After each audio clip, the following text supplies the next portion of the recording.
की तुम्ही टीचरच आहात का आम्हाला उगं काहीतरी जुगाड करून आणलेला माणूस आहात?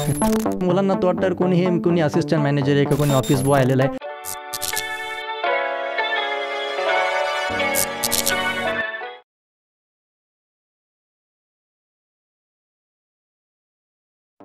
तर सर तुम्ही एवढे यंग दिसता आणि तुमचं वयही तेवढं नाही आहे, तर तुम्ही क्लासमध्ये गेल्यानंतर स्टुडंट पहिले तर तुम्हाला जज करता की तुम्ही टीचरच आहात का आम्हाला उगं काहीतरी जुगाड करून आणलेला माणूस आहात?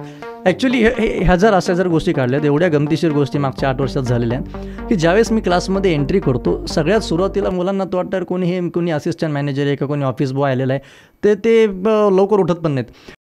हे गाईज, दिस इज RJ विक्रम आणि तुमच्यासमोर असेच 2-2 मिनिटाचे व्हिडिओ 8 दिवसापर्यंत येत राहणार. म्हणजे प्रसाद सर तुमच्यासमोर आता रोज येणार, त्यांचा नवीन प्रश्नासोबत नवीन उत्तर. ओके. आणि सेकंड गोष्ट म्हणजे जेव्हा तुम्ही जसं की सरांचं डिस्कशन चालू आहे ह्या रीलमध्ये, तर सरांना पहिल्यांदा बघून तुमच्या डोक्यामध्ये काय विचार आला? म्हणजे तुम्ही काहीतरी जज केलंच असणार सरांना बघून की तुम्हाला काय वाटले होते सर, कसे वाटले होते, पहिला मोमेंट, पहिल्यांदा बघितलेला मोमेंट. ओके. आणि आत्ता तुमच्या डोक्यामध्ये त्यांची काय इमेज आहे? So you can write that in comment box as fast as you can. Prasad sir रोज आणायची हर करो because you are he students. So no continue the video.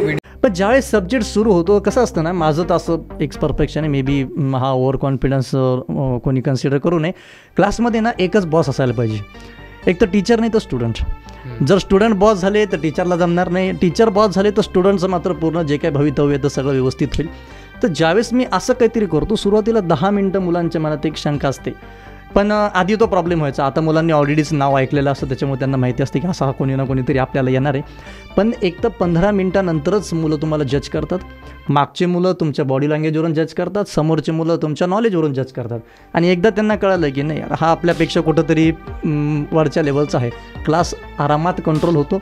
आणि मेन म्हणजे मुलं छान त्याच्यामध्ये इन्व्हॉल्व होतात. त्यांना जे काही सब्जेक्ट आहे त्याच्यामध्ये मुलं इन्व्हॉल्व होतात. आधी तुम्ही मुलांना आवडा, मुलांना सब्जेक्ट आपोआप आवडतो. त्याच्यामुळे मी पहिलं काम हे करतो की आपला कुठंतरी इम्पॅक्ट मुलांवर पडला पाहिजे.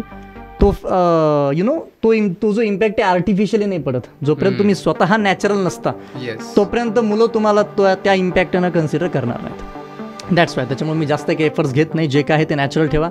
मी नॅचरल ठेवतो. आता भरपूर मोठे टीचर्स आहेत, अजून तर भरपूर पुढे जायचं आहे. पण जर गोष्टी नॅचरल ठेवल्या तर त्याच वेनं फार लवकर ट्रान्समिट होतात असं माझं पर्सनली मत आहे.